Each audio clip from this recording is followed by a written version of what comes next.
Hello students, कैसे हैं आप सभी लोग। आई होप आप सभी बहुत बढ़िया होंगे। तो चलिए फिर आज का लेक्चर स्टार्ट करते हैं।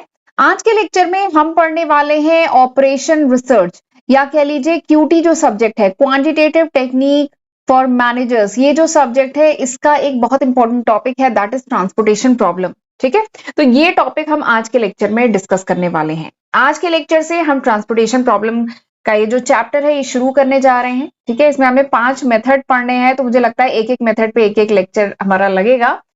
तो कोशिश करेंगे 3 से 4 लेक्चर वीडियो में इस टॉपिक को, ट्रांसपोर्टेशन प्रॉब्लम को हम फिनिश करेंगे। ठीक है, तो चलिए फिर स्टार्ट करते हैं। एक बार आपको बता देती हूँ कौन कौन से टॉपिक हम इसमें पढ़ेंगे ट्रांसपोर्टेशन प्रॉब्लम में।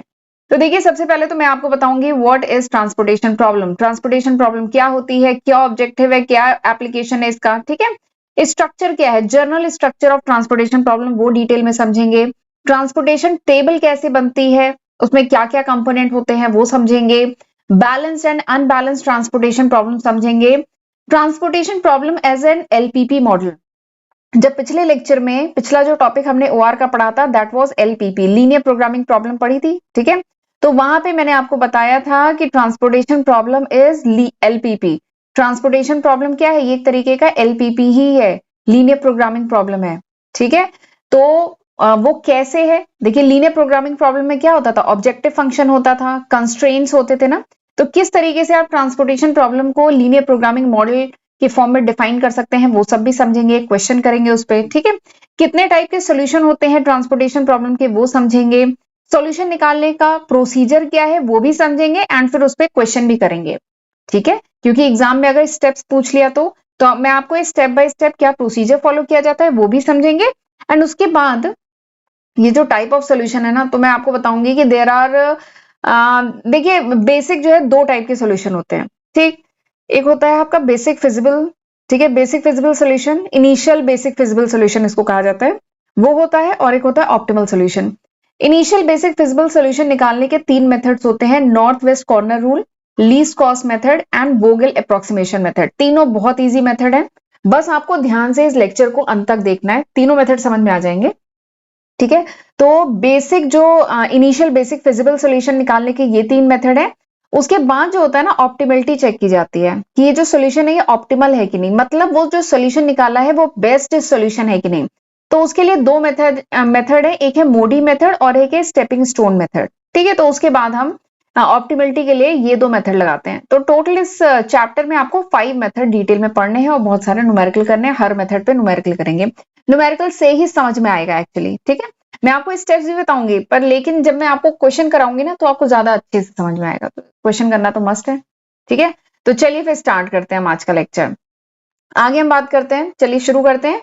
बात करते हैं transportation problem. What is transportation problem, तो देखिए नाम से ही समझ में आ रहा है, ट्रांसपोर्टेशन प्रॉब्लम यानी ट्रांसपोर्ट होना है, कहां से कहां तक, शायद फैक्ट्री से लेकर के या कोई भी सोर्स कह लीजिए, सोर्स है या सप्लाई हो रही है, वहां से प्रोडक्ट को ट्रांसफर किया जा रहा है, ट्रांसफर नहीं ट्रांसपोर्ट किया जा रहा है, कहां तक, डेस्टिनेशन तक। ठीक है, एक मिनट राइटिंग थोड़ी अच्छी कर लूं।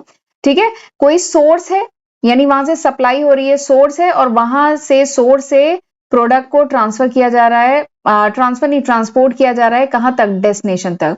Destination could be warehouse, destination आपका वेयर हाउस भी हो सकता है, ये आपका फैक्ट्री हो सकता है, तो इसको कहते हैं ट्रांसपोर्टेशन प्रॉब्लम। ठीक है, प्रोडक्ट को यहां से यहां तक ट्रांसपोर्ट किया जा रहा है और ट्रांसपोर्ट करने में हमेशा कोशिश होती है ना कि कॉस्ट इफेक्टिव वे में, यानी सस्ते से सस्ता लगे, खर्चा अननेसेसरी खर्चा कम आए। तो मोस्ट कॉस्ट इफेक्टिव तरीका क्या है कि प्रोडक्ट जो है आई सोर्स से जे डेस्टिनेशन तक ट्रांसफर हो जाए। ठीक है, और आई की जो सप्लाई है वो भी पूरी कंज्यूम हो जाए, जे की जो डिमांड है वो भी कंज्यूम हो जाए। तो ये क्या है, कंस्ट्रेन है। इस कंस्ट्रेन को ध्यान में रखते हुए सबसे जो कॉस्ट इफेक्टिव तरीका क्या है, कॉस्ट इफेक्टिव वे क्या है प्रोडक्ट को ट्रांसपोर्ट करने का, वही हम निकालने की कोशिश करते हैं ट्रांसपोर्टेशन प्रॉब्लम में। ठीक है, ट्रांसपोर्टेशन प्रॉब्लम एक टाइप की एलपीपी है, लीनियर प्रोग्रामिंग प्रॉब्लम है। It is a special case of LPP. Linear programming problem हमने पढ़ा था पिछले लेक्चर में, पिछला टॉपिक हमने एलपीपी ही पढ़ा था। इवन वहां पे भी मैंने आपको ट्रांसपोर्टेशन प्रॉब्लम बताई थी कि लीनियर प्रोग्रामिंग प्रॉब्लम का एग्जाम्पल जो है दिस इज ट्रांसपोर्टेशन प्रॉब्लम। तो ट्रांसपोर्टेशन प्रॉब्लम एक स्पेशल टाइप की लीनियर प्रोग्रामिंग प्रॉब्लम है जिसका यूज किया जाता है to determine the most cost effective way. सबसे ज्यादा कॉस्ट इफेक्टिव तरीका क्या है to transport goods from multiple sources to destination, यानी कई सोर्सेस से, ठीक है, डेस्टिनेशन भी कई हैं, सोर्सेज भी कई हैं, डेस्टिनेशन भी कई हैं, जब हमें प्रोडक्ट ट्रांसपोर्ट करना हो एक जगह से दूसरी जगह, ताकि ये जो सप्लाई है ये भी मतलब कंज्यूम हो जाए और इन डेस्टिनेशन की डिमांड भी पूरी कंज्यूम हो जाए। तो इस बात को ध्यान में रखते हुए सबसे कॉस्ट इफेक्टिव तरीका क्या होगा, वही ट्रांसपोर्टेशन प्रॉब्लम में निकाला जाता है। ठीक है, चलिए आगे बढ़ते हैं। अब मैं आपको बताती हूँ शुरू कहां से, ट्रांसपोर्टेशन प्रॉब्लम का ओरिजिन कहां से हुआ। तो transportation problem was developed in 1941। Transportation problem 1941 में एक स्टडी हुई थी, की थी एफ.एल. हिचकॉक ने ये एक स्टडी की थी, distribution of products from several sources to numerous locality, यानी बहुत सारे सोर्सेज से न्यूमरस लोकेलिटी पे जब प्रोडक्ट का डिस्ट्रीब्यूशन करना होता है तो उसकी एक स्टडी की थी सबसे पहले 1941 में, और उसके बाद फर्दर उसमें 1947 में काम हुआ। एक और स्टडी हुई थी, टी.सी. कूपमैन ने की थी, इन्होंने कहा था optimum utilisation of transportation system. तो ये जो दो स्टडी हुई थी वहीं से निकली ट्रांसपोर्टेशन प्रॉब्लम। ठीक है, ये जो दो स्टडीज है ना, इनका बहुत इंपॉर्टेंट कॉन्ट्रीब्यूशन है ट्रांसपोर्टेशन के जितने मेथड हम पढ़ेंगे ना, उन मेथड को डिराइव करने, ठीक है, उनको डेवलप करने में इन दो स्टडीज का बहुत इंपॉर्टेंट रोल है। ठीक है, आगे बात करते हैं ट्रांसपोर्टेशन प्रॉब्लम जो अभी मैंने डिस्कस की। ट्रांसपोर्टेशन प्रॉब्लम क्या है, एक तरीके की एलपीपी प्रॉब्लम है, लीनियर प्रोग्रामिंग प्रॉब्लम है। ठीक है, देखिए जो मैं कह रही थी ना डिफरेंट फैक्ट्री, ये देखिए इस फॉर्म में ये क्या है, factory, these are the sources, ये फैक्ट्री है, F1 F2 F3। ये क्या है, डेस्टिनेशन, फैक्ट्री से सामान कहां भेजा जाता है, शायद वेयर हाउस में भेजा जा रहा है यहाँ पे। ठीक है, वैसे इसके कई केसेस हो सकते हैं। जब भी प्रोडक्ट ट्रांसपोर्ट हो, चाहे फैक्ट्री से वेयर हाउस, चाहे वेयर हाउस से होलसेलर के पास, चाहे होलसेलर से रिटेलर के पास, चाहे रिटेलर से कस्टमर के पास, कोई भी ट्रांसपोर्टेशन हो रहा है, तो ये ट्रांसपोर्टेशन सबसे कॉस्ट इफेक्टिव वे में कैसे हो सकता है, ये निकाला जाता है ट्रांसपोर्टेशन प्रॉब्लम में। ठीक है, तो यहाँ पे क्या है, F1 F2 F3 तीन फैक्ट्रीज हैं, वेयर हाउस है, W1 W2 W3। ठीक है, ये क्या है, supply, these are the supply, S1 S2 S3 supply है, these are the demand, D1 D2 D3 क्या है, डिमांड है। ठीक है, these are the supply, these are the demand. ठीक, ये वेयर हाउस में इतनी डिमांड है और ये जो फैक्ट्री है इनकी कुछ कैपेसिटी है, इनकी कुछ सप्लाई है, और ये डिमांड क्या है, इनकी कुछ रिक्वायरमेंट है, इन वेयर हाउस की रिक्वायरमेंट है। ठीक है, तो इसको, डिमांड को एंड सप्लाई को फुलफिल करते हुए सबसे कॉस्ट इफेक्टिव तरीका क्या होगा प्रोडक्ट को वेयर हाउस में पहुंचाने का, यही निकाला जाता है। ठीक है, ट्रांसपोर्टेशन प्रॉब्लम में। ठीक, अब देखिए ट्रांसपोर्टेशन प्रॉब्लम में तीन, अगर मेन एलिमेंट की बात करें, तीन है, एक है सोर्स, एक है डेस्टिनेशन और एक है ट्रांसपोर्टेशन कॉस्ट। सोर्स मतलब ये जो फैक्ट्रीज हैं जहां पे प्रोडक्ट बन रहा है, सोर्स। ठीक है, जहां पे फैक्ट्री, जहां प्रोडक्ट बन रहा है, एंड सोर्स की क्या है, फिक्स कैपेसिटी है, सप्लाई फिक्स है। ऐसे ही दूसरा क्या है इंपॉर्टेंट एलिमेंट, डेस्टिनेशन। डेस्टिनेशन जैसे वेयर हाउस हो सकता है या मार्केट भी तो हो सकता है। ठीक है, एंड डेस्टिनेशन की कुछ डिमांड्स हैं। और तीसरा जो इंपॉर्टेंट एलिमेंट होता है दैट इज ट्रांसपोर्टेशन कॉस्ट। इसका तो बहुत ध्यान रखना है। ट्रांसपोर्टेशन कॉस्ट मतलब एक यूनिट ट्रांसपोर्ट करने में जो खर्चा आ रहा है। ठीक है, लोकेशन आई से लोकेशन जे, ये कोई फैक्ट्री है, इस फैक्ट्री से इस डेस्टिनेशन तक प्रोडक्ट को ले जाने में, 1 यूनिट प्रोडक्ट को ले जाने में जो खर्चा आ रहा है that is called transportation cost. ठीक है, cost of shipping 1 unit from source to destination, that is transportation cost. इसका ऑब्जेक्टिव क्या है, इसका ऑब्जेक्टिव क्या है, ठीक है, अगर ट्रांसपोर्टेशन, ये जो हम पूरी कहानी करेंगे, हम पूरा ट्रांसपोर्टेशन प्रॉब्लम पढ़ेंगे, इसके न्यूमेरिकल करेंगे, इतने मेथड्स बताए गए हैं, इन सबका उद्देश्य क्या है बताइए, इसका ऑब्जेक्टिव क्या है। इसका ऑब्जेक्टिव है, हमेशा कोशिश क्या होती है कि ट्रांसपोर्टेशन कॉस्ट क्या है, मिनिमम आए, तो यही इसका ऑब्जेक्टिव है। जो ट्रांसपोर्टेशन प्रॉब्लम हम लोग पढ़ रहे हैं, इसका ऑब्जेक्टिव क्या है, to minimise the total transportation cost, जो पूरा खर्चा है ट्रांसपोर्ट करने में। ठीक है, F1 F2 F3 तीन फैक्ट्रीज हैं, वेयर हाउस है, W1 W2 W3 और W4 भी हो सकता है, अभी मैं क्वेश्चन करूंगी W4 भी होगा। तो ये जो प्रोडक्ट हम ट्रांसपोर्ट कर रहे हैं ना, ये पूरा खर्चा क्या है, मिनिमम है। This is the objective of transportation problem. ठीक है, पर इसमें कुछ कंस्ट्रेंट भी हैं, जैसे supply constraint and demand constraint को ध्यान में रखते हुए, जो अभी मैंने डिस्कस किया था। तो ये दो चीजों को ध्यान में रखते हुए, अभी मैंने बताया रियल लाइफ एग्जाम्पल, कोई जरूरी नहीं है कि प्रोडक्ट जो है फैक्ट्री से वेयर हाउस ही जा रहा हो सकता है वेयर हाउस से होलसेलर पे जा रहा हो, होलसेलर से रिटेलर पे जा रहा हो, रिटेलर से या कस्टमर तक जा रहा हो, कहीं पे भी प्रोडक्ट जा रहा है, जहां पे भी ट्रांसपोर्ट हो रहा है, प्रोडक्ट ट्रांसपोर्ट हो रहा है, वहां पे ये प्रॉब्लम लगेगी। ठीक है, अब what is the problem solving goal, ये जो ट्रांसपोर्टेशन प्रॉब्लम हम सॉल्व करते हैं, इसका एक और गोल ये भी है कि कितने यूनिट ट्रांसपोर्ट करें। एक तो कॉस्ट मिनिमम आए, टोटल कॉस्ट मिनिमम आए, एक ये ऑब्जेक्टिव है। और क्या है, how many units to transport, यानी कितने यूनिट ट्रांसपोर्ट करें। For each source to each destination, हर एक सोर्स से हर एक डेस्टिनेशन तक कितने यूनिट ट्रांसफर करें, ये इसका कह लीजिए एक गोल है, ताकि डिमांड सेटिस्फाई हो और सप्लाई लिमिट, जो फैक्ट्रीज की जो सप्लाई है वो भी फुल्ली कंज्यूम हो और यहाँ की जो डिमांड है, वेयर हाउस की जो डिमांड है वो भी फुल्ली यूज हो, ठीक है, वो फुल्ली फुलफिल हो। ठीक, तो ये इसका ऑब्जेक्टिव हुआ। अब मैं जल्दी जल्दी आपको 3-4 एप्लीकेशन बता दे रही हूँ ट्रांसपोर्टेशन प्रॉब्लम कहाँ पे यूज होती है।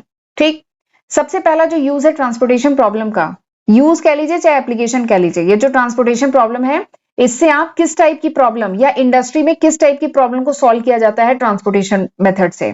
ठीक है, this is a transportation method, transportation method से किस टाइप की प्रॉब्लम सॉल्व की जाती है, इसका एप्लीकेशन क्या है। सबसे पहला एप्लीकेशन है minimise shipping cost, shipping cost को मिनिमाइज करना, ये इसका पहला एप्लीकेशन है। बताया था ना, प्रोडक्ट को फैक्ट्री से वेयर हाउस या वेयर हाउस से रिटेल आउटलेट तक प्रोडक्ट मूव कर रहा है, तो reduce the transporting, reduce the cost, जो कॉस्ट रिड्यूस करना। ठीक है, ये इसका पहला एप्लीकेशन है, पहला यूज है कि कॉस्ट कम हो जाए, इस पर्पज से ट्रांसपोर्टेशन मेथड यूज किया जाता है। तो लोएस्ट टोटल ट्रांसपोर्टेशन कॉस्ट है, ये इसका पहला गोल है। दूसरा क्या है, facility location decision. Facility location मतलब क्या होता है, use to, facility location decision मतलब होता है बहुत बार ऑर्गेनाइजेशन को क्या है, अपना कोई नया फैक्ट्री सेटअप करना है, नया वेयर हाउस सेटअप करना है। ठीक है, तो ऑर्गेनाइजेशन ऐसी जगह वो सेटअप करना चाहती है जहां से उस प्रोडक्ट को ट्रांसपोर्ट करने में जो टोटल खर्चा आ रहा है वो कम आए। ठीक है, जो लोकेशन होती है ऐसे ही कहीं पे भी लोकेशन नहीं डिसाइड होती है, बहुत उसके पीछे रिसर्च होती है, क्योंकि लंबे समय के लिए ऑर्गेनाइजेशन अपनी फैक्ट्री वगैरह सेट करने जा रही है, ऑफिस सेट करने जा रही है, तो हमेशा कोशिश होती है कि वो बेस्ट लोकेशन हो, ताकि कॉस्ट जो आए पूरे सिस्टम की, जो पूरे इंटायर जो इकोसिस्टम होगा, कहीं फैक्ट्री होगा, कहीं वेयर हाउस होगा, कहीं ऑफिस होगा, ठीक है, तीनों के बीच में कोऑर्डिनेशन होना होगा ना, तो पूरी जो टोटल कॉस्ट है इंटायर सिस्टम की वो क्या है, मिनिमम। तो ये दूसरा कह लीजिए एप्लीकेशन है ट्रांसपोर्टेशन मेथड की। तीसरी जो एप्लीकेशन है ट्रांसपोर्टेशन मेथड की, that is production scheduling. Production scheduling मतलब ये जो प्रोडक्शन प्लान बनाया जाता है, कितना प्रोड्यूस करेंगे, ठीक है, कितनी कैपेसिटी रहेगी, मार्केट की डिमांड क्या है, तो प्रोडक्शन शेड्यूलिंग करने में भी ट्रांसपोर्टेशन मेथड मदद करता है। इससे ट्रांसपोर्टेशन मेथड से मिनिमम कॉस्ट क्या लगेगी प्रोडक्शन प्लान की, ठीक है, वो डिटरमाइन की जाती है। ठीक है, इससे क्या होता है, प्रोडक्शन स्मूथ हो जाता है, जितनी डिमांड है उतना प्रोडक्शन कर रहे हैं। चौथा और आखिरी एप्लीकेशन ये जो ट्रांसपोर्टेशन मेथड है इसका, ये है, ये मिलिट्री में यूज होता है। ये जो ट्रांसपोर्टेशन मेथड है ना, मिलिट्री डिस्ट्रीब्यूशन सिस्टम, मिलिट्री में भी तो होता है, बहुत सारे आपके पॉइंट्स होते हैं जहां तक ये कुछ सप्लाई है, ये प्रोडक्ट मटेरियल भी और पर्सनल भी, जो सोल्जर्स होते हैं उनको अलग अलग डेस्टिनेशन तक पहुंचाना है, मटेरियल भी या जो वेपन्स हैं, ठीक है, उन सबको अलग अलग डेस्टिनेशन तक पहुंचाना है, तो मिलिट्री डिस्ट्रीब्यूशन सिस्टम में भी ट्रांसपोर्टेशन मेथड यूज होता है। ठीक है, तो वही चीज लिखी है, मिलिट्री डिस्ट्रीब्यूशन सिस्टम में, लॉजिस्टिक सिस्टम में भी, यहाँ पे चाहे पर्सन को मतलब पर्सन को ट्रांसपोर्ट करना है, चाहे मटेरियल को ट्रांसपोर्ट करना है, ये वहां पे भी यूज होता है ट्रांसपोर्टेशन मेथड। ठीक, तो मैंने आपको एप्लीकेशन बता दी, ट्रांसपोर्टेशन मेथड बता दिया, काफी कुछ बता दिया। आगे अब चलते हैं, टेबल देखते हैं। ट्रांसपोर्टेशन प्रॉब्लम बहुत आसान होती है, सबसे पहले तो मैं बता दूं, बहुत आसान, बहुत इंटरेस्टिंग। इसके क्वेश्चन जब करेंगे ना, मतलब मजा आएगा क्वेश्चन करने में, और एक क्वेश्चन पे आप रुकेंगे नहीं, आप बुक से और भी क्वेश्चन करेंगे, क्योंकि इसके क्वेश्चन करने का तरीका बहुत अच्छा होता है, बहुत ही इंटरेस्टिंग तरीका है। और इंटरेस्टिंग मुझे लगता है इसलिए है क्योंकि इसको ट्रांसपोर्टेशन प्रॉब्लम को आप इस तरीके से टेबल के फॉर्म में रिप्रेजेंट करते हैं, और इस टेबल को सॉल्व करने में बड़ा मजा आता है। ठीक है, अभी मैं कराऊंगी question, north west corner rule आज हम लोग पढ़ेंगे। ठीक है, तो देखिएगा, बड़ा इंटरेस्टिंग है। तो वही हम पढ़ने जा रहे हैं, general structure of transportation problem, transportation problem का जनरल स्ट्रक्चर। तो देखिए, एक इंपॉर्टेंट फीचर जो होता है एक स्टैंडर्ड ट्रांसपोर्टेशन प्रॉब्लम का, वो ये है कि it can be express in the form of table, in the form of matrix. जो ट्रांसपोर्टेशन प्रॉब्लम है, एक स्टैंडर्ड ट्रांसपोर्टेशन प्रॉब्लम को आप टेबल के फॉर्म में भी प्रेजेंट कर सकते हैं। ठीक है, एंड इस टेबल के फॉर्म में प्रेजेंट कर सकते हैं, एंड इसमें जो है सारे डेटा, सारे कोफिशिएंट जो है आप डिस्प्ले करते हैं। ठीक, ये देखिए टेबल बनी है, ऐसे करके आप ये टेबल बना सकते हैं। किसी भी ट्रांसपोर्टेशन प्रॉब्लम को आप टेबल के फॉर्म में रिप्रेजेंट कर सकते हैं, ये इसका बहुत इंपॉर्टेंट फीचर है, और इसी की वजह से इसकी प्रॉब्लम बहुत आसान हो जाती है, इसकी न्यूमेरिकल बहुत आसान है। ठीक है, अब इसमें क्या क्या चीजें हैं बताती हूँ। ऐसे टेबल बनाई, ठीक है, ये ऐसे करके ये बनाए, दिस इज फैक्ट्री, ये फैक्ट्री है, ये ओरिजिन है। ठीक है, यहां से सप्लाई हो रही है, तो फैक्ट्री कितनी है, F1, F2, F3, F4, जितनी है FM तक। ठीक, ये हो गई। फिर ये क्या है, वेयर हाउस, ये क्या है, डेस्टिनेशन, जहां तक जाना है सामान। सपोज करिए warehouse W1, W2, W3, W4, W करके WN तक है। ठीक है, ये हो गया। तो ये F1 F2 फैक्ट्री से क्या हो रही है, सप्लाई हो रही है ना, तो इधर कॉलम बना सप्लाई का, ये कॉलम बना सप्लाई का, ठीक है। जो फैक्ट्री F1 है वहां से सप्लाई कितनी हो रही है, S1। फैक्ट्री F2 जो है सप्लाई कितनी हो रही है, S2। फैक्ट्री F3 से सप्लाई कितनी हो रही है, S3। फैक्ट्री FM से सप्लाई कितनी हो रही है, SM। ठीक, यहां तक कर लिया। पेन का कलर चेंज कर लेती हूँ। अब उसके बाद आ जाते हैं वेयर हाउस। वेयर हाउस पे क्या होगी, डिमांड होगी, ठीक है। वेयर हाउस जो है वहां पे क्या है, डिमांड। एक मिनट रबड़ से बता देती हूँ। ये जो वेयर हाउस है, वेयर हाउस में क्या होगी, डिमांड है या रिक्वायरमेंट है यहाँ पे, ठीक है। इस वेयर हाउस जो W1 वेयर हाउस है इसकी डिमांड D1, वेयर हाउस W2 demand D2, W3 demand D3, ऐसे करके WN demand DN, WN DN, D for demand, ठीक है। इस तरीके से हुआ, ठीक है। तो ये बेसिक हमने टेबल बना ली। अब इसमें क्या है कि इस डिमांड, सारी डिमांड को सम किया जाता है, सारी सप्लाई को सम किया जाता है। इफ ये जो समेशन कह लीजिए, ये जो डिमांड और ये जो सप्लाई का जो समेशन है, अगर सप्लाई और डिमांड दोनों बराबर होता है तो उसको कहते हैं हम बैलेंस ट्रांसपोर्टेशन प्रॉब्लम, ठीक है।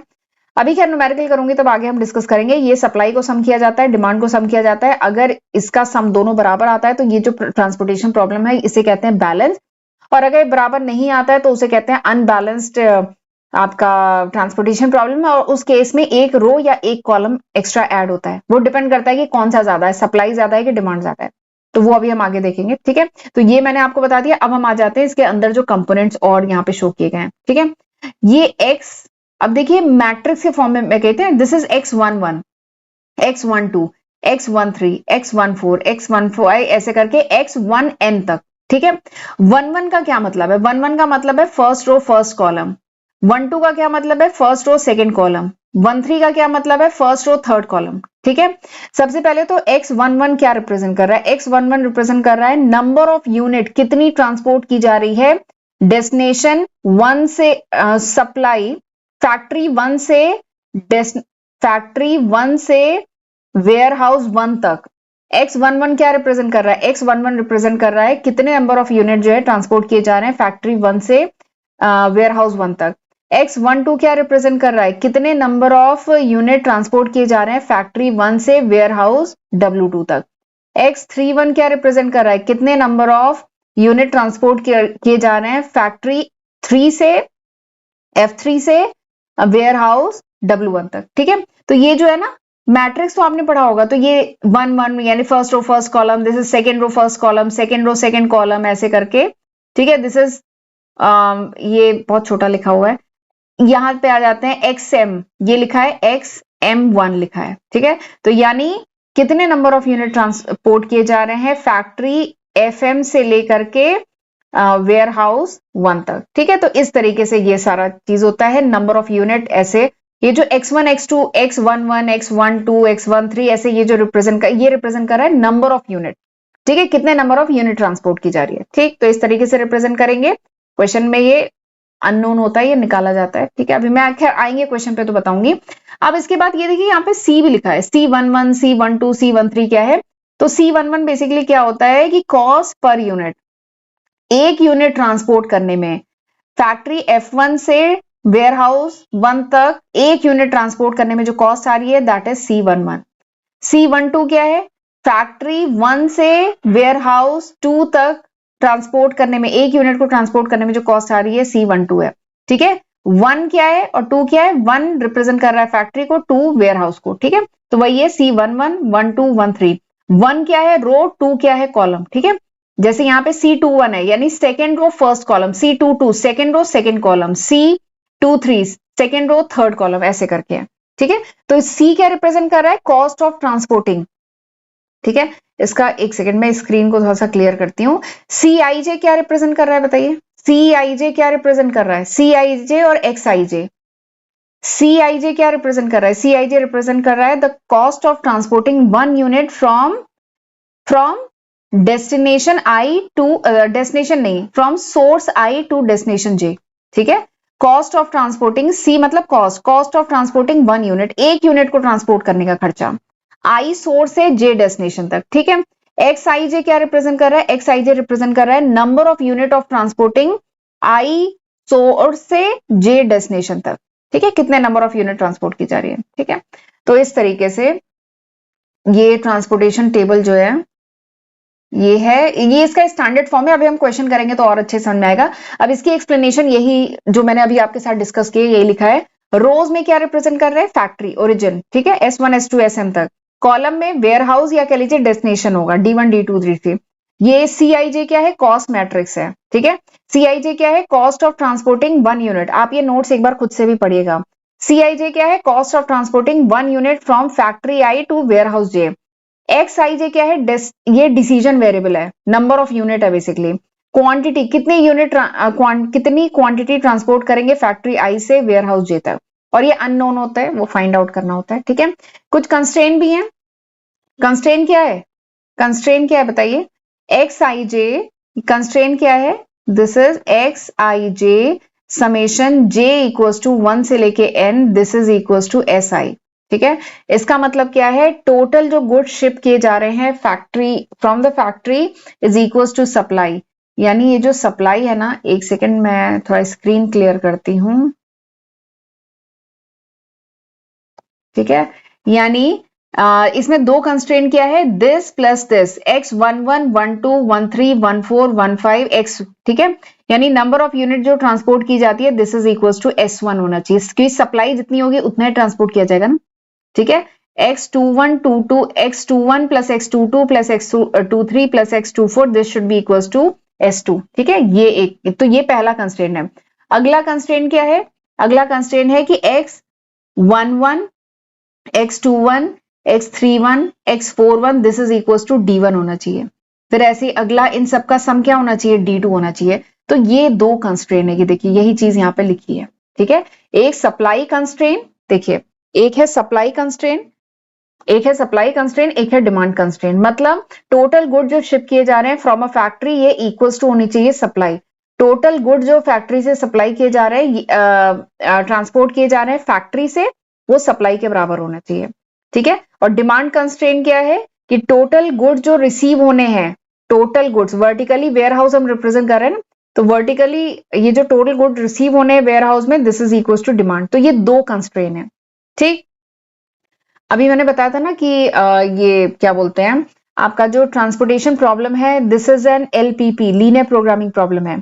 तो लीनियर प्रोग्रामिंग प्रॉब्लम में क्या होता है? एक होता है ऑब्जेक्टिव फंक्शन, ठीक है, याद है ना, पिछले लेक्चर पढ़ा था। ऑब्जेक्टिव फंक्शन होता है और कंस्ट्रेन होता है। तो कंस्ट्रेन आपकी ये दो हैं, कंस्ट्रेन आपके ये दो हैं। और ऑब्जेक्टिव फंक्शन क्या है बताइए? ऑब्जेक्टिव फंक्शन है कि टोटल ट्रांसपोर्टेशन कॉस्ट को क्या करना है? मिनिमाइज करना है। और ट्रांसपोर्टेशन कॉस्ट कैसे निकलेगी? ट्रांसपोर्टेशन कॉस्ट कैसे निकलेगी? इसको मल्टीप्लाई करेंगे तब निकलेगी ना। ये क्या है? CIJ क्या बताया मैंने अभी? कॉस्ट ऑफ ट्रांसपोर्टिंग 1 यूनिट, एक यूनिट को ट्रांसपोर्ट करने का खर्चा। I से J तक हम प्रोडक्ट को ट्रांसपोर्ट कर रहे हैं, तो एक यूनिट ट्रांसपोर्ट करने का खर्चा, दैट इज CIJ। XIJ क्या है? नंबर ऑफ यूनिट, कितने यूनिट ट्रांसपोर्ट कर रहे हैं यहां से यहां तक, तो दैट इज XIJ, ठीक है। तो इन दोनों को मल्टीप्लाई करते जाएंगे और इसका सम जो है जो Z के बराबर है, दिस शुड बी मिनिमम। तो इस तरीके से आप लीनियर प्रोग्रामिंग प्रॉब्लम के फॉर्म में आप ट्रांसपोर्टेशन प्रॉब्लम को लिख सकते हैं। देखिए वही मैंने बताया ना, बैलेंस कब होगी? जब टोटल सप्लाई टोटल डिमांड के बराबर होगी तो बैलेंस होगी। अनबैलेंस कब होगी? जब ये सप्लाई डिमांड के बराबर नहीं होगी तो अनबैलेंस होगी। और डमी रो, अगर अनबैलेंस है तब डमी रो ऐड की जाती है, अगर डिमांड ज्यादा है कॉलम ऐड किया जाता है, अगर सप्लाई ज्यादा है। खैर अभी न्यूमेरिकल करेंगे तब इसको देखेंगे, ठीक है। चलिए, तो ये मतलब टेबल आपको समझ में आ गई ना, ठीक है।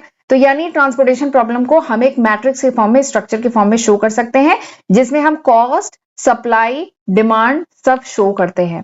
एंड उसकी मदद से we find out the optimum shipping quantity, यानी सही ऑप्टिमम शिपिंग क्वांटिटी कितनी होनी चाहिए, दैट मिनिमाइज टोटल कॉस्ट, यानी XIJ जो है कितना होना चाहिए ताकि जो टोटल कॉस्ट है वो मिनिमम आए। तो हम ये इससे पता करते हैं, और इसी की एक्सप्लेनेशन यही सारी चीजें मैंने लिखी है। I क्या है? इंडेक्स ऑफ ओरिजिन, ठीक है। ये जो फैक्ट्री है यहाँ पे F ऐसे करके रिप्रेजेंट किया ना, I क्या है? इंडेक्स है। जैसे ये लिखा है ना CIJ मतलब क्या है? I इंडेक्स है। I रो को रिप्रेजेंट कर रहा है, J कॉलम को रिप्रेजेंट कर रहा है। मैट्रिक्स पढ़ा है ना, I रो को रिप्रेजेंट कर रहा है, J कॉलम को रिप्रेजेंट कर रहा है। I क्या है? इंडेक्स फॉर ओरिजिन, फैक्ट्रीज का इंडेक्स है 1 2 3 4 से लेके M तक। J क्या है? डेस्टिनेशन, ये जो वेयर हाउस है ऐसे शो किया है ना, फैक्ट्री F1 F2 ऐसे करके वेयर हाउस इधर शो किया है, ठीक है। तो ये क्या है? डेस्टिनेशन N तक। XIJ क्या है? Unit shift from origin to destination. XIJ क्या है? कितने नंबर ऑफ यूनिट शिफ्ट किए जा रहे हैं। CIJ क्या है? कितना कॉस्ट पर यूनिट लग रहा है I से लेके J तक। और SI क्या है? SI है सप्लाई एट ओरिजिन I, और DJ क्या है? Demand eight destination J। ठीक, तो ये मैंने आपको कुछ पैरामीटर्स जो थे वो बता दिए हैं। तो यहां तक तो आपको समझ में आ गया है। वही जो मैंने अभी डिस्कस किया, यही चीजें लिखी हुई हैं, सारी चीजें लिखी भी रहनी चाहिए, ताकि क्योंकि एग्जाम में आपको ये अगर ये पूछा जाए कि ट्रांसपोर्टेशन प्रॉब्लम को कैसे आप एलपीपी मॉडल में लिखेंगे, ठीक है, तो एलपीपी मॉडल में क्या होता है? एक ऑब्जेक्टिव फंक्शन होता है और फिर कंस्ट्रेंट होता है। तो ऑब्जेक्टिव फंक्शन क्या है? टोटल कॉस्ट को मिनिमाइज करना, टोटल कॉस्ट ऑफ ट्रांसपोर्टेशन को ही मिनिमाइज करना, और इसका कंस्ट्रेंट क्या है? ये तीनों कंस्ट्रेंट है। ठीक है, एक्सपेंडेड फॉर्म में इस तरीके से लिखते हैं, z equals to x11 c11, x12 c12, x13 c13, ऐसे करके लिखते हैं। ठीक है, this is the expanded form. और इसको क्या किया जाता है? मिनिमाइज किया जाता है। ट्रांसपोर्टेशन प्रॉब्लम जो है, it is formulated as LPP model, जिसका पर्पस क्या होता है? Minimize total shipping cost, demand, supply and non negative constraint को ध्यान में रखते हुए। ठीक है, तो वही चीज देखिए यहाँ पे लिखी हुई है। ये कंप्रेस फॉर्म में लिखा है, दिस इज एक्सपेंडेड फॉर्म। ठीक है, ये बात समझ आई? ये जो लिखा है ना, दिस इज एक्सपेंडेड फॉर्म, एक सेकेंड, ये जो है ना, दिस इज एक्सपेंडेड फॉर्म, ये एक्सपेंडेड फॉर्म है, और ये कंप्रेस फॉर्म में उसी चीज को लिखा है। ठीक है, अब चलिए आ जाते हैं, देखते हैं इसके सॉल्यूशन।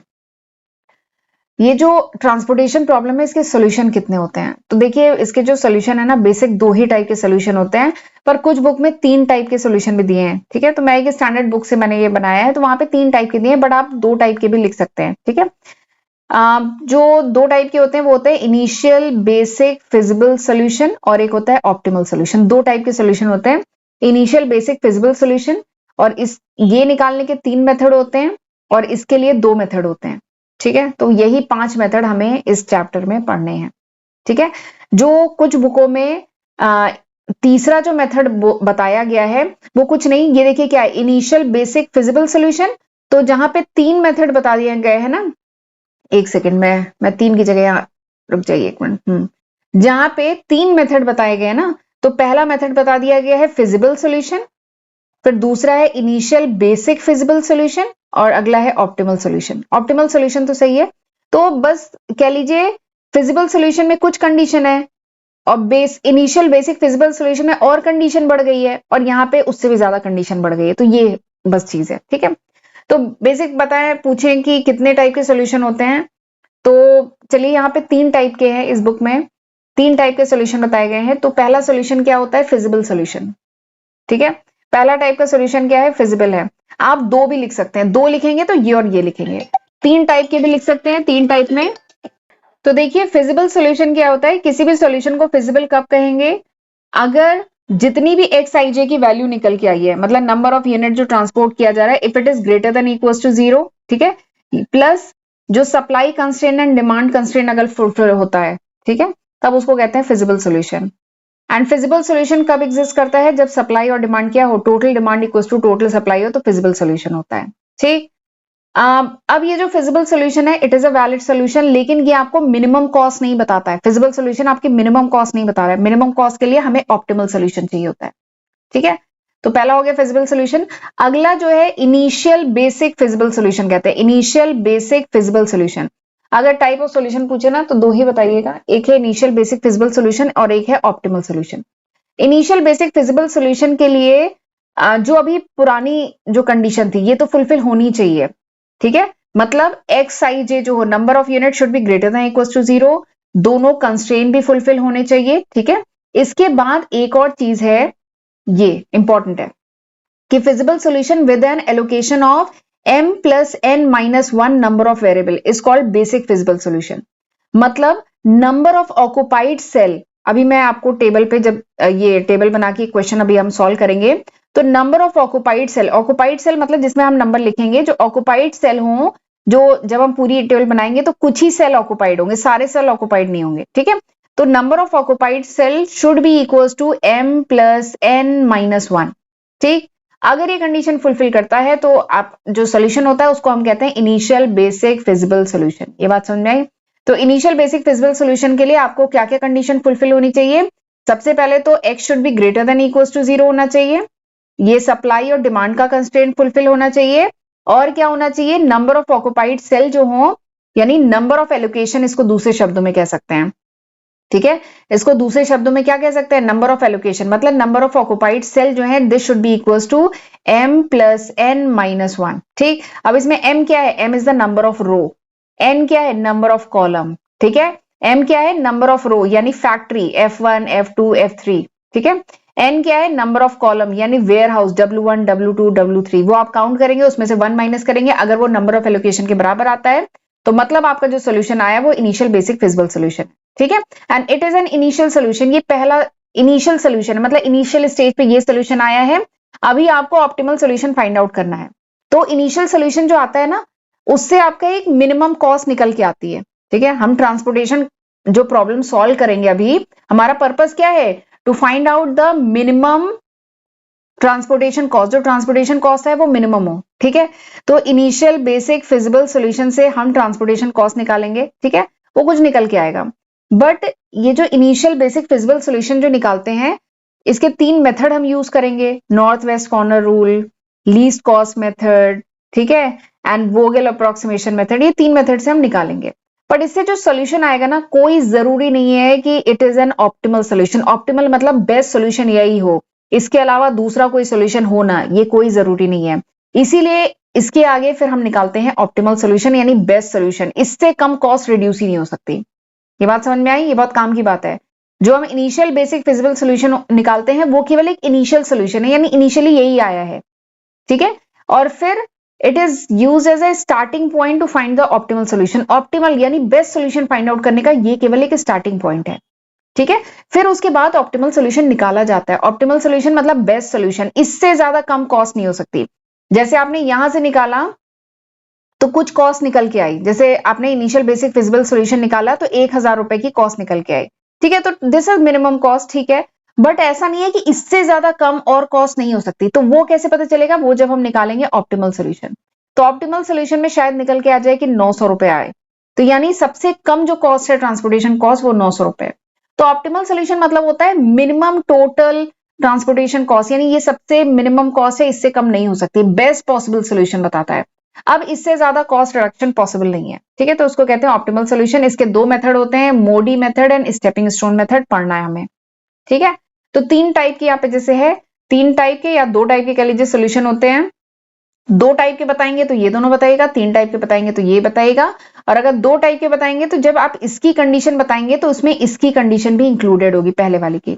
ठीक है, तो पहला solution feasible solution, constraint satisfy होने चाहिए वो डिमांड और सप्लाई वाले, और सप्लाई इक्वल्स टू डिमांड होनी चाहिए। बेसिक फिजिबल सोल्यूशन ये इनिशियल सोल्यूशन होता है, और इसके लिए कंडीशन क्या होनी चाहिए कि number of occupied cell must be equals to m plus n minus 1।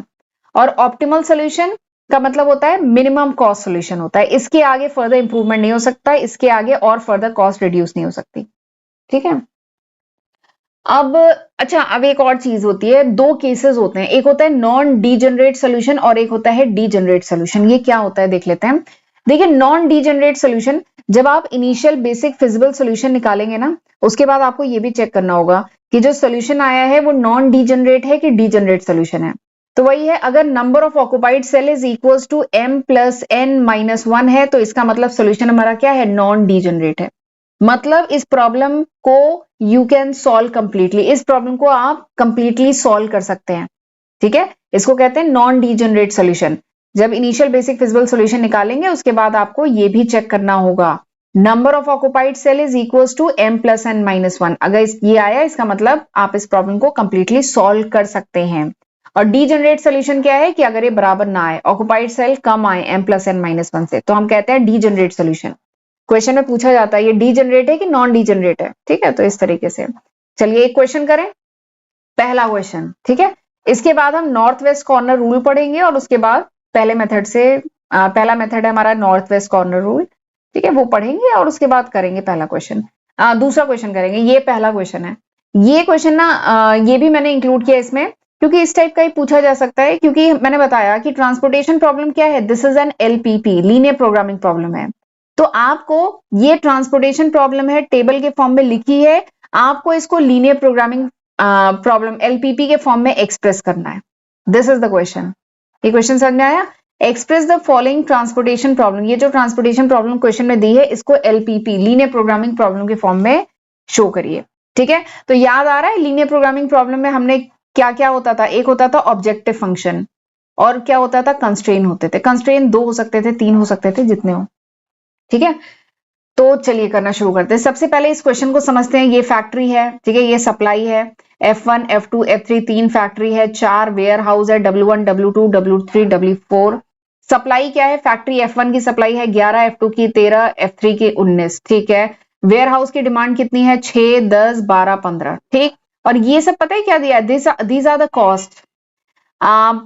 जो ये कॉस्ट है, जो प्रोडक्ट है, एक यूनिट प्रोडक्ट को F1 से W1 तक ले जाने में 1 यूनिट प्रोडक्ट की कॉस्ट कितनी आ रही है, 21 रुपए। F1 से W2 तक ले जाने में कॉस्ट कितनी आ रही है, 16 रुपए। F1 से W3 तक ले जाने में कॉस्ट कितनी आ रही है, 25 रुपए। F1 से W4 तक ले जाने में कॉस्ट कितनी आ रही है, 13 रुपए। ठीक है, ये चीजें हैं, these are the cost per unit, ये कॉस्ट पर यूनिट दिया गया है। ठीक है, मैंने क्वेश्चन आपको पूरा एक्सप्लेन कर दिया है। अब चलिए करना शुरू करें। इसको कैसे ट्रांसपोर्टेशन प्रॉब्लम को कैसे एलपीपी के फॉर्म में लिखें। ठीक है, सबसे पहले तो यहाँ पे हमें एक्स आई जे डिफाइन करना पड़ेगा। एक्स आई जे क्या है, नंबर ऑफ कॉमोडिटी। ठीक है, एक्स आई जे क्या है, number of unit. X I J क्या है, number of unit to be transported from, to be number of unit to be transported from source to destination। XIJ क्या है, what is XIJ? XIJ मतलब कितने number of unit transport करनी है यहां से I से लेके J, सोर्स से लेके डेस्टिनेशन तक। ठीक है, इसको हम XIJ से रिप्रेजेंट कर रहे हैं। ठीक, अब हमारा पर्पस क्या होता है बताइए, ट्रांसपोर्टेशन प्रॉब्लम को जो हम ऐसे लिखते हैं, पर्पस क्या होता है, to minimise the total cost को मिनिमाइज करना। अच्छा ये बात समझ रहे हैं, यहाँ पे जो XIJ होगा दैट विल बी X11, यहाँ पे क्या होगा X12, यहाँ पे क्या होगा X13, first row third column, first row fourth column. ठीक है, second row first column, second row second column, second row third column, second row fourth column, third row first column, third row second column, third row third column, third row fourth column. ठीक है, ये समझ रहे हैं, number of unit, X I J से मैं number of unit represent कर रही हूं, और ये जो आपको ये नंबर दिए गए हैं 2116, ये एक यूनिट को ट्रांसपोर्ट करने का खर्चा है। ठीक है, तो सबसे पहले ये जो एलपीपी प्रॉब्लम में याद आ रहा है, हम लिखते थे Z। ठीक है, एंड इसी Z को क्या करना रहता था, मिनिमाइज करना रहता था। याद आ रहा है ना लीनियर प्रोग्रामिंग प्रॉब्लम में, तो ये Z क्या होगा, अब मैं रो वाइज लिखना शुरू करूं।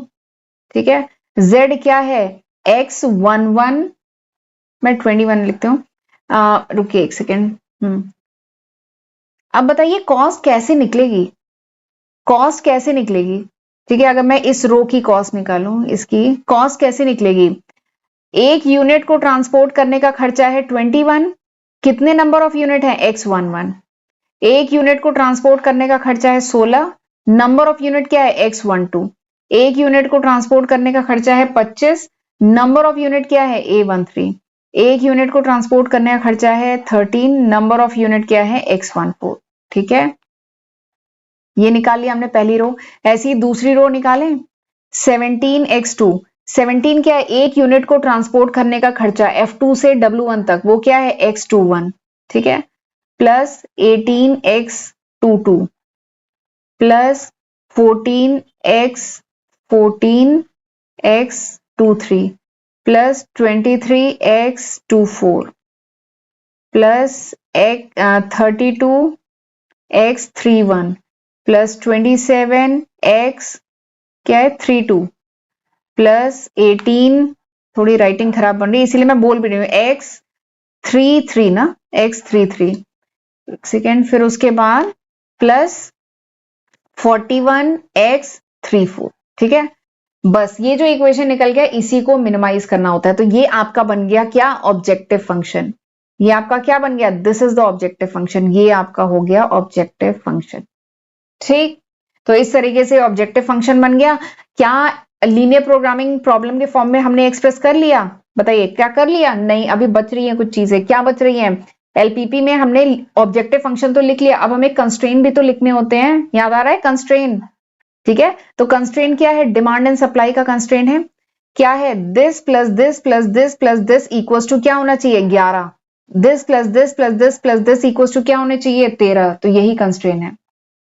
ठीक है, x11 प्लस 12 प्लस 13 प्लस 14 क्या है? 11। तो वही है, पहला लिख रहे हैं कैपेसिटी कंस्ट्रेन। ये हो गया पहला ऑब्जेक्टिव फंक्शन। दूसरा क्या है? Capacity constraint. Capacity constraint. ठीक है, कैपेसिटी कंस्ट्रेन क्या है? देखिए यहां पे लिखा है, इस चीज को लिख लेंगे ना। मैं एक लिखती हूं, x11 प्लस x12 फर्स्ट और second column, x13 plus x14 equals to कितना आया इसमें? 11। ठीक है, एक सेकेंड, दिस इज 11। ऐसे ही x क्या है? अगली रो क्या है? 21 प्लस 22 प्लस 23 ऐसे करके 13। ऐसे ही फिर अगला तीसरी रो क्या है? x31 प्लस 33 ऐसे करके। ठीक है, तो दिस इज कैपेसिटी कंस्ट्रेन। अगला क्या है? Requirement constraint. अगला क्या है? Requirement constraint. Requirement constraint writing एकदम खराब बन रही है। रिक्वायरमेंट कंस्ट्रेन क्या है? ये है ना, तो यानी x, मैं कलर चेंज करती हूँ पेन का। रिक्वायरमेंट कंस्ट्रेंट क्या है? This plus this plus this equals to 6, this plus this plus this equals to 10, ये इसका सम 12, ये इसका सम 15। तो ये हो गया रिक्वायरमेंट कंस्ट्रेंट। ठीक है, तो इसको क्या लिखेंगे? x11 कहां पे लिखूं? यहां पे लिख देती हूँ। ठीक है, x, क्योंकि क्वेश्चन यहाँ पे है ना, x11 plus x21 plus x31 this is equals to क्या है? 6। ठीक, ऐसे ही चारों कॉलम का लिखेंगे। तो ये क्या हो गया? Requirement constraint. और एक आखिरी तीसरा के बाद चौथा कंस्ट्रेंट क्या होता है? कंस्ट्रेंट तो तीसरा कंस्ट्रेंट है, वो क्या है? X I J should be equal greater than equals to 0। ठीक है, याद आ रहा है ना, एलपीपी में भी होता था। तो this is equals to greater than equals to 0। ठीक है, तो इस तरीके से आप ट्रांसपोर्टेशन प्रॉब्लम को लीनियर प्रोग्रामिंग प्रॉब्लम के फॉर्म में एक्सप्रेस कर सकते हैं। ठीक है, बहुत आसान है करना। ठीक, चलिए आगे बढ़ते हैं। अब हम करेंगे, ये देखिए मैंने इसका सॉल्यूशन आपके लिए कि यहां पे लिख भी दिया है। ये है आपका, एक सेकेंड पेन ले लेती हूँ। हाँ, this is the objective function. ठीक है, ये कैपेसिटी कंस्ट्रेंट, रिक्वायरमेंट कंस्ट्रेंट, और ये जो X I J greater than equal to 0 ये है। ठीक है, तो इस तरीके से होगा। चलिए आगे बढ़ते हैं। अच्छा, अभी हमें सॉल्यूशन का तरीका भी देखना है। ठीक है, अगर आपका थ्योरी एग्जाम है, सपोज करिए कि अगर ये पूछा लिया गया, अगर न्यूमेरिकल पूछा गया तो बहुत अच्छी बात है। इवन कोशिश करिए कि यहाँ से न्यूमेरिकली आए, क्योंकि न्यूमेरिकल सॉल्व करना बहुत आसान है।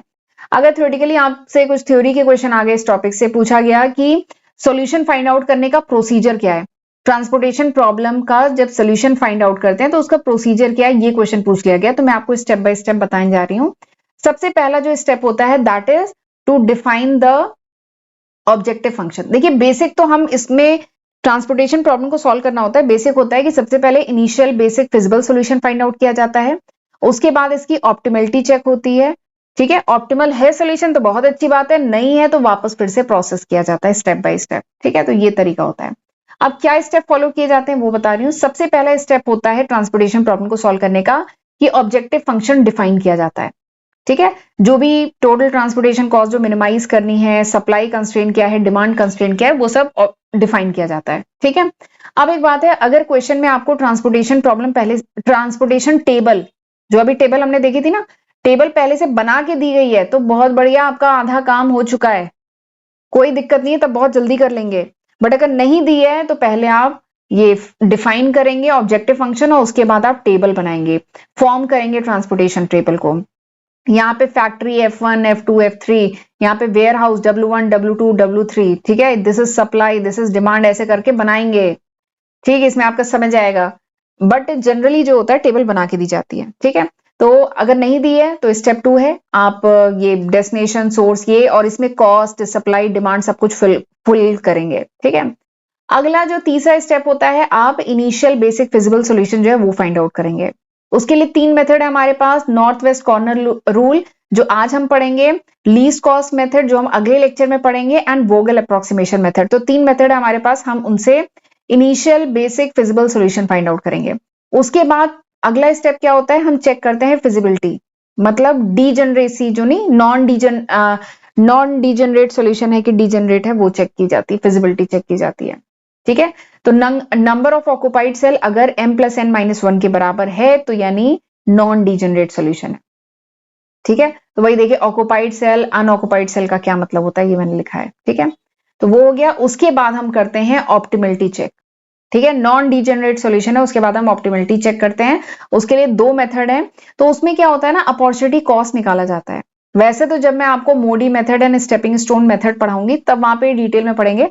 अभी मोटा मोटा आइडिया देती रही हूँ कि वहां पे जो इम्पटी सेल होते हैं, जो नॉन एलोकेटेड सेल होते हैं, इम्पटी सेल, खाली सेल होते हैं, उनकी अपॉर्चुनिटी कॉस्ट निकाली जाती है। ठीक है, पॉजिटिव अपॉर्चुनिटी कॉस्ट होती है तो मतलब होता है ऑप्टिमल सोल्यूशन है।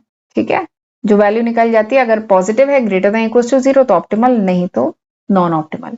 फिर उसके बाद ये इंप्रूव किए जाते हैं, और अगर नॉन ऑप्टिमल है तो यानी फिर से शेड्यूलिंग की जाएगी, शिपिंग शेड्यूलिंग फिर से की जाएगी, रिपीट किया जाएगा स्टेप को। ठीक है, तो ये तरीका यूज किया जाता है। अब दिस इज द क्वेश्चन, ये क्वेश्चन है, इवन यही क्वेश्चन हम लेके चलेंगे। इसी क्वेश्चन पे हम नॉर्थ वेस्ट कॉर्नर रूल लगाएंगे और हम इनिशियल बेसिक फिजिबल सॉल्यूशन निकालेंगे, लीस्ट कॉस्ट मेथड लगाएंगे, वैम वोगेल अप्रोक्सीमेशन मेथड लगाएंगे, सब हम इसी क्वेश्चन पे लगाने वाले हैं। ठीक है, तो ये एक हमने बेसिक क्वेश्चन लिया है, सारे मेथड हम इसी क्वेश्चन पे लगाएंगे, अलग अलग देखिएगा सॉल्यूशन आएगा। ठीक है, तो इस तरीके से होगा। यही सारी चीजें जो अभी मैंने आपके साथ डिस्कस की ना, वही सब यहाँ पे लिखा हुआ है, उसे पढ़ लीजिएगा एक बार। देखिए, इनिशियल बेसिक फिजिबल सॉल्यूशन निकालने के 3 मेथड हैं, north west corner rule, least cost method, VAM method. ठीक है, यही इनका जो चीजें हैं, इसमें क्या किया जाता है ये सब लिखा हुआ है, एक बार पढ़ लीजिएगा। बट मैं आपको न्यूमेरिकल करके, जो चीज लिखी है ना वो मैं आपको करके बताऊंगी न्यूमेरिकल से, तो ज्यादा अच्छे समझ में आएगा। और अगर मैं कंपैरिजन की बात करूं तो सबसे पहला मेथड हम पढ़ेंगे नॉर्थ वेस्ट कॉर्नर रूल। अगर एक्यूरेसी की बात करें ना तो तीनों मेथड में सबसे कम एक्यूरेसी इसी की होती है, और ये सबसे आसान भी है। आज हम वही पढ़ने वाले हैं, सबसे आसान मेथड यही है। उसके बाद आता है लीस्ट कॉस्ट मेथड। एक्यूरेसी की बात करूं तो ये मीडियम एक्यूरेसी होती है, एंड ये मेथड भी इजी ही है। ठीक है, बट उसके बाद में वैम मेथड, वोगेल अप्रोक्सीमेशन मेथड की बात करूं तो इसकी एक्यूरेसी हाई है। इससे जो आंसर निकल के आएगा ना, देखिएगा मैं सेम क्वेश्चन पे ही तीनों मेथड अप्लाई करूंगी। ठीक है, तो देखिएगा इससे जो आंसर निकल के आएगा ना, वो आंसर ऑप्टिमल सोल्यूशन के पास होगा। ठीक है, ऑप्टिमल सोल्यूशन भी तो निकालना है हमें, बेस्ट सोल्यूशन निकालना है, तो इसका जो आंसर आएगा ना वो बेस्ट सोल्यूशन के पास होगा। और इस मेथड में थोड़ा सा कैलकुलेशन इनके कंपेयर में थोड़ा सा ज्यादा है। तो ये तीनों मेथड का एक कंपैरिजन भी मैंने आपको बता दिया। ठीक है, तो चलिए शुरू करें करना question. North west corner rule, ठीक है, ये सबसे सिंपलेस्ट मेथड है इनिशियल बेसिक फिजिबल सोल्यूशन निकालने का। ठीक है, इसका नाम क्या है, नॉर्थ वेस्ट कॉर्नर रूल। तो देखिए, this is north, this is south, this is west, this is east. ठीक है, तो नॉर्थ वेस्ट कहां हुआ, ये हुआ। ठीक है, लेफ्ट हैंड साइड इस तरफ, दिस इज नॉर्थ वेस्ट। ठीक, तो यानी इस मेथड में हम कुछ नॉर्थ वेस्ट पे जो सबसे कॉर्नर का सेल है ना उस पे फोकस करेंगे। ठीक है, चलिए करना शुरू करते हैं। अब देखिए ये दिया है, दिस इज द क्वेश्चन, ये क्वेश्चन आपको दिया गया है। ठीक है, फैक्ट्री है F1 F2 F3, ware house है W1 W2 W3 W4। Factory की सप्लाई क्या है, फैक्ट्री F1 की सप्लाई इतनी है, F2 की इतनी है, F3 की इतनी है। वेयर हाउस जो है W1 का जो डिमांड है वो इतनी है, W2 की डिमांड इतनी, W3 की डिमांड इतनी, W4 की डिमांड इतनी। ठीक है, तो ये आपका क्वेश्चन है। और ये जो ब्रैकेट में दिया हुआ ये क्या चीज है बताइए, this is the cost per unit. जो प्रोडक्ट है, ठीक है, चाहे प्रोडक्ट हो चाहे पर्सन हो, ये फैक्ट्री F1 से W1 तक जाने में, 1 यूनिट के जाने में जो कॉस्ट इनकर हो रही है दैट इज 21 रुपीज। F1 से W2 तक जाने में कॉस्ट पर यूनिट 16 रुपए, यहां से यहां तक जाने में कॉस्ट 25 रुपए। ठीक है, तो ये इंफॉर्मेशन आपको दी गई है। ठीक है, तो ये हो गया, मैंने आपको बेसिक क्वेश्चन इंट्रोड्यूस कर दिया। अब आपको ट्रांसपोर्टेशन प्रॉब्लम सॉल्व करना है। ठीक है, using, this is the question कि आपको इस प्रॉब्लम को, ट्रांसपोर्टेशन प्रॉब्लम को सॉल्व करना है यूजिंग कौन सा method, north west corner rule. ठीक है, ये मेथड को यूज करना है। ठीक है, तो चलिए करना शुरू करते हैं। सबसे पहला जो, पहले तो देखिए नॉर्थ वेस्ट डायरेक्शन ये वाला होता है। ठीक है, सबसे पहला जो स्टेप करते हैं that is demand and supply क्या यहाँ पे बराबर है, ये जरा चेक कर लीजिए। ये चेक करना इसलिए जरूरी है कि ये बैलेंस्ड ट्रांसपोर्टेशन प्रॉब्लम है कि अनबैलेंस्ड ट्रांसपोर्टेशन प्रॉब्लम है। क्योंकि बैलेंस्ड है तब तो इसी टेबल को सॉल्व करना है, लेकिन अगर अनबैलेंस्ड है तो उसमें एक रो या एक कॉलम और ऐड होगा। तो चलिए चेक कर लेते हैं। तो जरा हम करते हैं, 6 + 10 + 12 + 15 कितना होता है, इसको सम करिए, तो आप इसको सम करेंगे, यू विल गेट 43। ठीक है, अब 11 प्लस 13 कितना हुआ? 24, 24 प्लस 19 43। ठीक है, तो आप ये सप्लाई को जब सम करेंगे और जब डिमांड को यहां से यहां तक की डिमांड और यहां से यहां तक की सप्लाई सम करेंगे तो आएगा 43। इस क्वेश्चन में, एक सेकेंड, इस क्वेश्चन में यहाँ पे 43 पहले से लिखा हुआ है, वरना कुछ क्वेश्चन ऐसे भी हो सकते हैं कि यहाँ पे कुछ भी ना लिखा रहे। तो आपको इसको सम करना होगा और इसको सम करना होगा। अगर दोनों बराबर आ रहे हैं यानी आपकी जो ये ट्रांसपोर्टेशन प्रॉब्लम है, दिस इज बैलेंस, ये बैलेंस है, यानी इसी टेबल को सॉल्व करना है, कोई मॉडिफिकेशन नहीं होना है। ठीक है, तो पहले हमने ये चेक कर लिया, तो it is a balance transportation problem, balance transportation problem है। ठीक है, ये एक काम खत्म किया। अब चलिए क्वेश्चन करना शुरू करते हैं। ठीक है, अब एक बात और है कि ट्रांसपोर्टेशन प्रॉब्लम करने में ये सब तो स्ट्रक्चर आप पेन से बना लेंगे। ठीक है, अभी इसमें बहुत सारी कटिंग होगी, काटना पीटना होगा, तो वो आप पेंसिल से करिएगा, थोड़ा सा सफाई से करिएगा, क्योंकि जैसे स्टेप्स के भी मार्क्स होते हैं। ठीक है, तो थोड़ा सा सफाई से करिएगा, वरना अगर बहुत पेन से गोज पोज देंगे तो फिर दिक्कत है, आपको भी नहीं समझ में आएगा और लास्ट में कहीं यहाँ से गलत ना हो जाए, क्योंकि कुछ चीज मिस हो जाएगी। तो इसलिए पेंसिल से, अभी जो हम कटिंग करेंगे ना वो पेंसिल से करिएगा। ठीक है, तो चलिए करना शुरू करते हैं ट्रांसपोर्टेशन प्रॉब्लम। अब सबसे पहला स्टेप क्या है? Select the north west cell. इसमें सबसे जो नॉर्थ वेस्ट सेल है उसको सिलेक्ट करिए, ये है सबसे नॉर्थ वेस्ट सेल। ठीक है, अब ये हमने सिलेक्ट किया, सबसे नॉर्थ और वेस्ट में यही है। अब देखिए इसकी सप्लाई और डिमांड कितनी है, इधर है सप्लाई 11, डिमांड कितनी है 6। तो अब सप्लाई और डिमांड में जो स्मॉलर होता है उसको यहाँ पे अलॉट करते हैं। ठीक है, तो यहाँ पे हमने 6 अलॉट किया। ठीक, तो 6 अलॉट किया तो यानी ये कंज्यूम हो गया। ठीक है, तो यहाँ पे आ गया 0, और फिर इसमें से 11 में से 6 को माइनस करिए, यहां आ गया 5। इस तरीके से होता है। ठीक है, और फिर जो रो एग्जॉस्ट हो गई, ये एग्जॉस्ट हो गई। ठीक है, अब मैं पेन का कलर चेंज कर लेती हूँ। ये जो कॉलम है ये एग्जॉस्ट हो गया, तो अब क्या करेंगे, इसको हम कट कर देंगे। ये हो गया, जो 0 हो जाए उसको कट कर देंगे। ठीक है, चलिए अगला। अब जो बचा हुआ सेल है, ये सेल अब बचा है, यहां से लेके यहां तक बचा है। अब इसमें बताइए नॉर्थ वेस्ट सेल कौन सा है? ये है नॉर्थ वेस्ट सेल। ठीक है, अब नॉर्थ वेस्ट सेल में डिमांड और सप्लाई देखिए, डिमांड है 10, सप्लाई है 5, तो इन दोनों में मिनिमम क्या है? मिनिमम है 5, तो हम इसको यहाँ पे 5 अलॉट करेंगे। ठीक है, 5 अलॉट करेंगे तो ये पूरा 5 कंज्यूम हो गया, और यहाँ पे 10 में से 5 माइनस किया, ये आ जाएगा 5। ठीक है, अब बताइए कौन सा रो या कौन सा कॉलम एग्जॉस्ट हो गया, मतलब खत्म हो गया पूरा? ये रो खत्म हो गई। ठीक है, यहाँ पे 0 आ गया ना सप्लाई, तो ये पूरी खत्म हो गई। ठीक है, अब बताइए अगला जो है रो या कॉलम, अगला जो है नॉर्थ वेस्ट सेल कौन सा है? एक तो ये इतना बचा है, अब इसमें नॉर्थ वेस्ट सेल कौन सा है? ये है नॉर्थ वेस्ट सेल कौन सा है? ये है।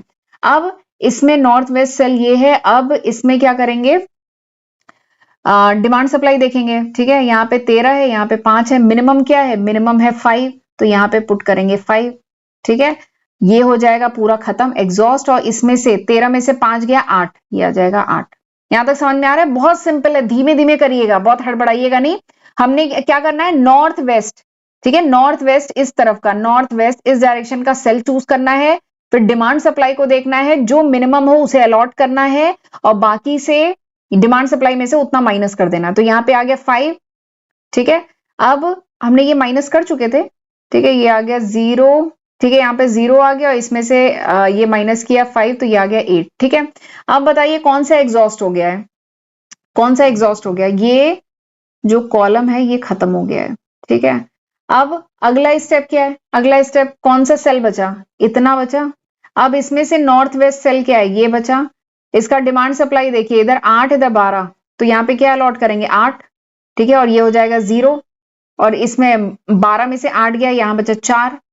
ठीक है, कौन सा रो या कॉलम एग्जॉस्ट हो गया, खत्म कौन सा हो गया? ये। ठीक है, ये हो गया। अब क्या बचा बताइए? अब कितना सेल बचा? इतना बचा, इतना सेल बचा। इसमें से नॉर्थ वेस्ट क्या है? ये है। ठीक है, इधर क्या है? 4, इधर क्या है? 19। ठीक है, मिनिमम क्या है? 4, इधर पुट किया, ये एग्जॉस्ट होके 0 हो गया, यहां कितना बचा? 15। ठीक है, अब कौन सा रो या कॉलम एग्जॉस्ट हो गया? ये कॉलम एग्जॉस्ट हो गया। ठीक है, अब आखिरी सेल, आखिरी सेल, अब यही सेल बचा है, अब तो कुछ और बचा ही नहीं है। तो देखिए इधर भी 15, इधर भी 15। ठीक है, तो यहाँ पे 15 अलॉट किया, और ये भी 0 हो गया, ये भी 0 हो गया। ठीक है, तो ये बन गया हमारा, बन गया ना? ठीक है, सारे सेल एग्जॉस्ट हो चुके हैं, मतलब सप्लाई सब जीरो हो गई। इधर देखिए सप्लाई डिमांड सब जीरो हो गई, तो ये हमने बना लिया। ठीक है, तो क्या क्वेश्चन यहाँ पे सॉल्व हो गया? नहीं, अभी नहीं सॉल्व हुआ है। अभी तो आपने नॉर्थ वेस्ट, और ये देखिए कटिंग थोड़ी सी साफ है, तो ऐसे ही आप एग्जाम में साफ कटिंग करिएगा। इसके बाद जो है ना, अब आपको जो टेबल है ना, वो एक क्लीन टेबल बनानी होगी, जिसमें अब आपने जो ये जो फिगर्स लिखे हुए हैं इनको शो करते हुए एक साफ टेबल आप बनाएंगे। जैसे यहाँ पे 6 और 21, 5, 16, ठीक है, इधर तो 25 था, इधर 13 था। ठीक है, मैं F1 F2 नहीं लिख रही हूँ, वो आप लिख लीजिएगा। इधर क्या है? 17 है। इधर क्या था? 5 एंड 18। ठीक है, ये है 8 एंड 14, एंड इधर है 23, यहाँ पर है 32, यहाँ पर है 27, यहाँ पर है 4, and this is 18, and this is 15, this is 41। ठीक है, तो इस तरीके से ये हुआ। अब हमें करना है अगला काम, जो सेल, जो ऑक्युपाइड सेल है, ठीक है, ऑक्युपाइड सेल मतलब समझ रहे हैं, this is the occupied cell, ये ऑक्युपाइड सेल है, ये है, ये है, ये है, ये है, these are the occupied cell. अब देखिए हमें क्या निकालना है? Total transportation. अब मैं पेन का कलर चेंज करती हूँ। हमें टोटल ट्रांसपोर्टेशन कॉस्ट निकालनी है ना, टोटल ट्रांसपोर्टेशन कॉस्ट निकालनी है। तो ट्रांसपोर्टेशन कॉस्ट कैसे निकलेगी? Number of unit multiplied by cost of transporting 1 unit. Number of unit 6 क्या आया है? This is number of unit. ठीक है, 6, ये 5, ये 5, ये क्या है? Number of unit. ठीक है, तो number of unit multiplied by एक यूनिट को ट्रांसपोर्ट करने का खर्चा 21 रुपए। अगला क्या है? Number of unit 5। अगला सेल एक एक करके, अब जो ऑक्युपाइड सेल है उनका हम लिखेंगे 6 इंटू 21। ठीक है, 6 इंटू 21, 5 इंटू 16, प्लस अगला ये 5 इंटू 18, ठीक है, plus 8 into 14, plus 4 into 18, plus 15 into 41। ठीक है, अब निकल के आया हमारा टोटल ट्रांसपोर्टेशन कॉस्ट। यहां से निकल के आएगी टोटल ट्रांसपोर्टेशन कॉस्ट, और ये कितनी आएगी? इसको आप कैलकुलेटर की मदद से जब सॉल्व करेंगे तो टोटल ट्रांसपोर्टेशन कॉस्ट निकल के आएगी 1055। तो इस तरीके से आप करेंगे क्वेश्चन को सॉल्व। ठीक है, ये बात समझ में आई? इस तरीके से क्वेश्चन होगा सॉल्व। अब एक चीज और हम चेक कर लेते हैं, ये नॉन डीजेनरेट सॉल्यूशन है कि डीजेनरेट सॉल्यूशन है। तो मैंने बताया था ना, नंबर ऑफ ऑक्युपाइड सेल, तो कितने ऑक्युपाइड सेल हैं? 6 हैं। 1 2 3 4 5 6। नंबर ऑफ ऑक्युपाइड सेल 6 हैं। This should be equals to m plus n minus 1। m क्या है? Number of row. n क्या है? Number of column minus 1। तो ये कितना रहा है? 7 में से 1 गया 6, तो 6 और 6 बराबर, यानी non degenerate solution. This is non degenerate solution. ठीक है, तो इस तरीके से किया जाता है नॉर्थ वेस्ट कॉर्नर रूल से मेथड से क्वेश्चन। आसान था ना? क्या करना है? सबसे पहले एक बार मैं पेन का कलर और दूसरा कोई ले लेती हूँ। चलिए ये लेते हैं। ठीक है, सबसे पहले क्या करेंगे? नॉर्थ वेस्ट, इस वाले सेल को चूज करेंगे। ठीक है, सबसे नॉर्थ वेस्ट डायरेक्शन में डिमांड देखेंगे, सप्लाई देखेंगे, इनमें से जो मिनिमम होगा उसको यहाँ पे अलॉट कर देंगे, और फिर इसमें और इसमें से माइनस कर देंगे। ठीक है, फिर उसके बाद जहां पे 0 आएगा उस रो को खत्म कर देंगे, जैसे ये खत्म हुई। फिर उसके बाद जो बाकी सेल बचा है उसमें नॉर्थ वेस्ट देखेंगे, तो नॉर्थ वेस्ट, और फिर उसके बाद फिर से डिमांड देखेंगे, सप्लाई देखेंगे, दोनों में से जो मिनिमम होगा उसको यहाँ पे अलॉट करेंगे, और फिर जो एग्जॉस्ट हो जाएगा उसको खत्म कर देंगे, जहां पे 0 आएगा उसे खत्म कर देंगे। फिर देखेंगे बाकी जो बचा है सेल, फिर उसमें से सबसे नॉर्थ वेस्ट देखेंगे। ठीक है, फिर रो देखेंगे, फिर कॉलम देखेंगे, इस तरीके से आगे बढ़ते जाएंगे। ठीक है, एक बार वीडियो को दोबारा रिवाइंड करके भी देखिएगा। अच्छा, इसका सॉल्यूशन मैंने यहाँ पे आपके लिखा भी है, तो इस तरीके से करेंगे। साफ एक बाद में काटने के बाद एक क्लियर टेबल भी आपको बनानी होगी जिसमें ये सारे फिगर प्रॉपरली दिख रहे होंगे। तो ये 6 सेल हैं, एंड फिर ये इनके नंबर्स हैं, एंड उसके बाद टोटल कॉस्ट इस तरीके से आप निकालेंगे, आपका आएगा 1055। ठीक है, अच्छा एक चीज और, अभी मैं लेक्चर वाइंड अप करने वाली थी। आप ये जो मैंने प्रोसीजर अब आपको बताया, इसको मैंने स्टेप बाय स्टेप लिख भी दिया, ऐसे पढ़ लीजिएगा। सबसे पहले नॉर्थ वेस्ट जो सेल है वहां से शुरू करेंगे। ठीक है, फिर उसके बाद उसमें से फिर डिमांड और सप्लाई देखेंगे, जो नॉर्थ वेस्ट सेल है उसके अकॉर्डिंग जो डिमांड है, जो सप्लाई है, वो चेक करेंगे। इन दोनों में से जो मिनिमम होगा उसको यहाँ पे असाइन कर देंगे। ठीक है, फिर उसके बाद डिमांड एंड सप्लाई को उसी के अकॉर्डिंग एडजस्ट कर देंगे, माइनस करेंगे। ठीक है, subtract allotted unit from supply demand. फिर उसके बाद हो गया, अब जहां पे एग्जॉस्ट हो गया है, रो जीरो हुई है या कॉलम जीरो हो गया है, तो उसको पूरा हम कैंसिल कर देंगे। अब फिर उसके बाद जो बचा हुआ टेबल है उसमें से फिर से नॉर्थ वेस्ट चूज करेंगे। तो यही तरीका है, इसको मैंने स्टेप बाय स्टेप लिखा है, इसे पढ़ लीजिएगा।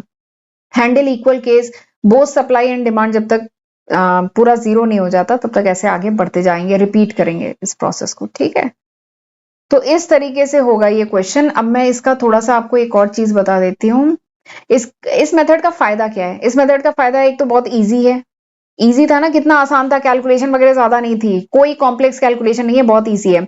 लेकिन इसका एक ड्रॉबैक है कि यहाँ पे ट्रांसपोर्टेशन कॉस्ट को नहीं कंसीडर किया जाता है, ठीक है। आप देख रहे हैं ट्रांसपोर्टेशन कॉस्ट जो लिखी हुई थी ऊपर 21, जो नहीं छोटे से ब्रैकेट में लिखी हुई थी, उसका कोई रोल नहीं था। तो ट्रांसपोर्टेशन कॉस्ट को यहाँ नहीं कंसीडर किया जाता है, तो ये एक ड्रॉबैक है। और पर्पस क्या है कि ट्रांसपोर्टेशन कॉस्ट मिनिमम होना, ठीक है। और यहाँ पे ट्रांसपोर्टेशन कॉस्ट को कंसीडर नहीं किया जा रहा है, तो पहला ड्रॉबैक ये है। और जो इनिशियल बेसिक फिजिबल सोल्यूशन आता है नॉर्थ वेस्ट कॉर्नर रूल से जो आता है ना, वो थोड़ा सा ऑप्टिमल सोल्यूशन से कह लीजिए दूर होता है। तो मतलब इससे जो सॉल्यूशन निकलता है ना, वो ऑप्टिमल सॉल्यूशन से काफी दूर होता है। और इसकी वजह से क्या होता है, जब ऑप्टिमल सॉल्यूशन निकालेंगे तो आपको रिपीटिशन बहुत करने पड़ेंगे, ठीक है। तो ये इसका थोड़ा सा ड्रॉबैक है, ठीक। अब यही सारी चीजें जो अभी मैंने समझाई है, ये लिखा हुआ है यहाँ पे, इसको आप एक बार पढ़ लीजिएगा। अब एक बात है कि ये जो north west corner rule basically कहाँ पे ज्यादा यूज होता है। तो देखिए, अगर इंटरनल ट्रांसपोर्टेशन हो रहा है, यानी transportation within the organization के अंदर ही ट्रांसपोर्ट किया जा रहा है, फैक्ट्री से वेयर हाउस, और वेयर हाउस कंपनी के अंदर ही है, एक डिपार्टमेंट से दूसरे डिपार्टमेंट, ठीक है, जहां पे कॉस्ट कोई बहुत बड़ा मुद्दा ना हो, मेजर कंसर्न ना हो, तो वहां पे north west corner rule use होता है। एंड दूसरा क्या है, जब कॉस्ट इज नॉट इंपॉर्टेंट, जब कॉस्ट बहुत बड़ा कंसर्न ना हो, मेन कंसर्न हो कि डिमांड मीट करनी चाहिए, जितनी डिमांड है वो फुलफिल होनी चाहिए, जब ये मेन कंसर्न हो, ट्रांसपोर्टेशन कॉस्ट सेकेंडरी कंसर्न हो, तब वहां पे north west corner rule method use किया जाता है, क्योंकि यहाँ पे कॉस्ट को इतना ज्यादा कंसीडर नहीं किया जाता है, ठीक है। तो this was all about the north west corner rule. और अब इसी के साथ मैं लेक्चर वाइंड अप करती हूँ। अगले लेक्चर में मैं आपको बताऊंगी लीस्ट कॉस्ट मेथड। तो ये हम टॉपिक, दूसरा जो मेथड है, अगले लेक्चर में पढ़ेंगे। उसके बाद वोगेल अप्रोक्सीमेशन मेथड, ठीक है। तो चलिए लेक्चर वाइंड अप करते हैं, मिलते हैं अगले लेक्चर वीडियो में, तब तक अपना ध्यान रखिएगा। God bless you.